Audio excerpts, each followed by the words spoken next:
Amahirwe agukikije. Dore impamvu nyamukuru abantu batajya bacika intege zo kugerageza amahirwe yo kujya gutura muri Leta Zunze Ubumwe za Amerika buri mwaka. Icya mbere, Leta Zunze Ubumwe za Amerika ituwe n'abantu bakomoka mu bihugu bigera kuri 200. Kubana n'abantu bafite imico itandukanye, ubumenyi butandukanye bituma ari tugeraho mu buzima. Icya kabiri, ubuzima. Leta Zunze Ubumwe za Amerika nicyo gihugu cya mbere giteye imbere mu bijyanye n'ubuvuzi. Guhera mu mwaka w'1975, imiti myinshi yagiye ivumburirwa muri Leta Zunze Ubumwe za Amerika. Icya gatatu, nubona amahirwe yo kujya gutura muri Leta Zunze Ubumwe za Amerika, abana bawe baziga mu mashuri meza kandi bitume nabo baba abahanga cyangwa bagira uburezi bufite ireme. Icya kane, ubukungu bwa Leta Zunze Ubumwe za Amerika ntibujegajega. Nawe uribuka iyo ubonye ikintu kihagazeho uvuga ko cyabaye idolari.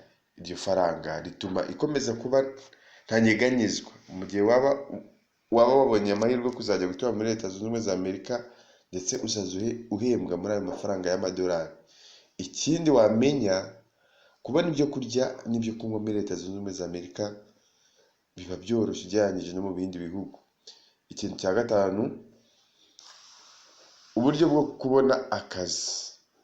Leta Zunze Ubumwe za Amerika ifite amahirwe menshi yo gutanga akazi nubwo COVID-19 yagize ingaruka ku bukungu bwayo. Ni igihugu kigira inganda nyinshi, bityo kubona akazi ntabwo bigoranye cyane ugereranyije no mu bindi bihugu byo mu isi. Icya gatandatu, impamvu abantu badacika intege zo kugerageza amahirwe yo kujya gutura muri Leta Zunze Ubumwe za Amerika buri mwaka: gutembera ibihugu byinshi batatswe visa. Iki sinzi nimba usanzwe ukizi, Abanyamerika bemerewe kujya mu bihugu bigera ku 116 batatse visa. Mu bihugu 46 bagahabwa visa bakinjira mu gihugu. Ku isi nzima ibihugu 35 gusa nibyo bisaba Abanyamerika visa. Mubanguke mudusange ku Muhima muri etage yitwa Beatitude House nimero ya 14, etage ya 2. Iyo ugeze kuri Hotel Okapi ureba hepfo hari kiosk cyangwa akazu ka MTN, ukareba imbere yako hari etage ndende y'ibirahuri by'ubururu, uyinjiremo udusange muri etage ya 2, umuryango wa 14, tugufashe kuba wakora application ya Green Card. Ikindi, ushobora kutwandikira kuri WhatsApp cyangwa ukatubaza ikibazo ufite kuri 0783 515900. Icyitonderwa: ushaka kugerageza amahirwe ya Green Card agomba kuba afite passport itararangiza igihe cyangwa itaraba expired. Ushobora kwibaza uti, ese umugabo afite passport wenyine bigenda gute?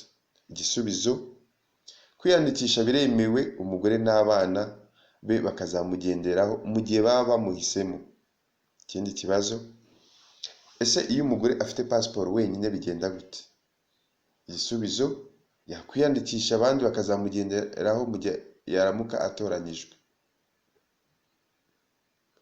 Biba byiza iyo umugore n'umugabo bafite passport, bibahesha amahirwe menshi kuko baba bafite double chance cyangwa amahirwe abiri. Ese iyo ushaka passport mu Rwanda bigusaba iki? Igisubizo: iyo ushaka passport mu Rwanda bigusaba gukora application cyangwa kwiyandikisha ku rubuga Irembo. Ugahitamo passport y'ubwoko ushaka. Hari passport bishyura 75,000 imara imyaka 5, ndetse hari n'indi imara imyaka 10 bishyura 100,000.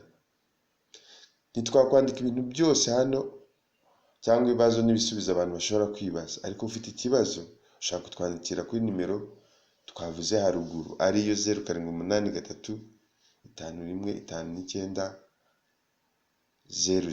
Bonne chance. Who you are tomorrow begins with what you do today. Tim Fargo niko yavuze, icyo uzaba cyo ejo utangira kugikora none. Mwakoze cyane, niba ari ubwa mbere usuye channel yacu Niyonzima Emile Official, turagushishikariza gukanda subscribe, ukande ku nzogera kugira ngo ujye ubona ibiganiro bishyashya dushyizeho. Turagushishikariza kuba iyi video cyangwa ibindi biganiro biriho bishishikaje wabisharinga cyangwa ubisangiza inshuti zawe mu magurupe babamo. Mwakoze cyane.